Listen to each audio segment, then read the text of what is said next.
औरतें रफू कर लेती है अपनी जिंदगी, ठीक वैसे ही जैसे अपनी पुरानी पड़ी कमीज को, उसमें पड़े बड़े बड़े छेदों को और उन छेदों के आखिरी जर्रे को सी देती हैं अपने सपनों के धागों से। कभी कभी उस कमीज में एक छेद बाकी रह जाता है और उसमें से झांक कर वो उस ओर देखती हैं अपने सपनों के संसार को।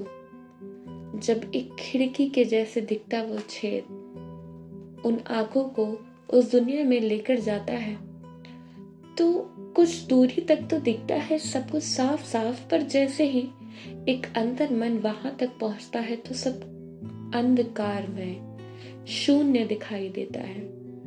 और जब उस अंधेरे को वो आंखें पाती हैं तो घबरा कर और डर से वो सी देती हैं उस छेद को, जिससे वो ना देख पाए अपने ही सपनों का संसार, क्योंकि अब वहां बस अंधकार है। औरतें सब कुछ रफू कर देती हैं, ठीक वैसे ही जैसे रिश्तों में पड़ी दरार को, हृदय में पड़ी जंजीरों को, जैसे सकल दुनिया में बिखरा हुआ सब कुछ है, वैसे ही औरतों की दुनिया है। यहाँ वहां रखकर भूल जाती हैं वो अपनी दुनिया, कभी टिफिन के ढक्कन के नीचे, कभी गैस के सिलेंडर के पास, कभी कपड़ों की बाल्टी के पास, कभी छत पे सूख रहे गेहूं की साड़ी के नीचे, कभी कभी तो झाड़ू हाथ में आती है और नीचे वो झाड़ रही होती हैं अपने सपनों के कचड़े को, जो कल रात उन्होंने फेंके थे। औरतें रफू कर देती हैं उन तमाम सपनों के अधूरे टुकड़ों को, जिन्हें वो जीना तो चाहती थी, पर वो कहती हैं कि अब बस हमें उनकी दुनिया है। औरतें रफू कर देती हैं संसार हमारा भी।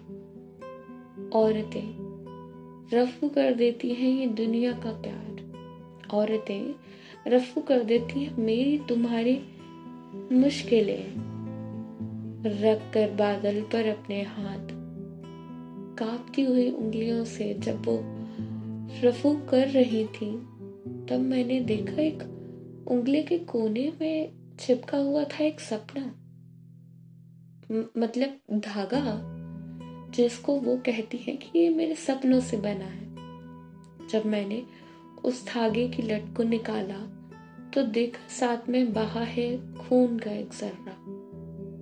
क्या वो खून उस चोट से आया है? नहीं, वो खून है तमाम सपनों के मर जाने का। वो खून है हत्याओं का तमाम जो सपने देखे थे उसने। वो खून है उस आस का जो हर रोज दरवाजे से झांकती है गली की ओर। वो खून है उस हाथ में दिए गए दायित्व का, जिसके चलते अब वो अपनी मर्यादाओं की दहलीज को लांघ नहीं सकती। वो खून है उस पैर के छाले का, जिससे उसने अपने तमाम उम्र भर एक दायित्व कहते हुए गुजार दिया।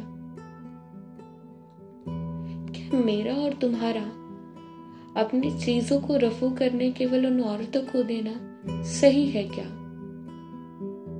क्या सही है उनके तमाम सपनों को, उनके आसमान को छीन लेने का? ये तुम्हारा फैसला सही है क्या? तुम खुद उन्हें रफू कर दो ना उनका संसार, वो छूटे हुए, वो बिखरे हुए टुकड़े उनके सपनों के जो उन्होंने कभी देखे थे, बाल बिखरा कर, सवार कर, संभाल कर देखे थे उन्होंने, पर शायद अब वो देखना भी नहीं चाहती, क्योंकि वो रफू कर रहे हैं मेरे तुम्हारे रिश्ते, कपड़े और दुनिया। चलो सोचते हैं ना उनके बारे में। एक संसार उनको देते हैं जिसमें सब कुछ रफू है पहले से।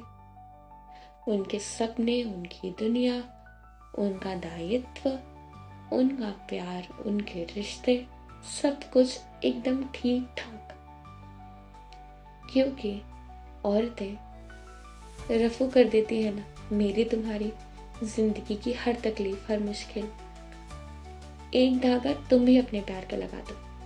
अरे लगा के देखो तो सही, हो सकता है तुम्हारी दुनिया और उनकी दुनिया एक साथ रफू हो जाए और ये मुकम्मल सा कपड़ा सबसे सुंदर और सबसे रंगीन निखर कर आए, क्योंकि औरतें रफू कर लेती हैं अपनी दुनिया।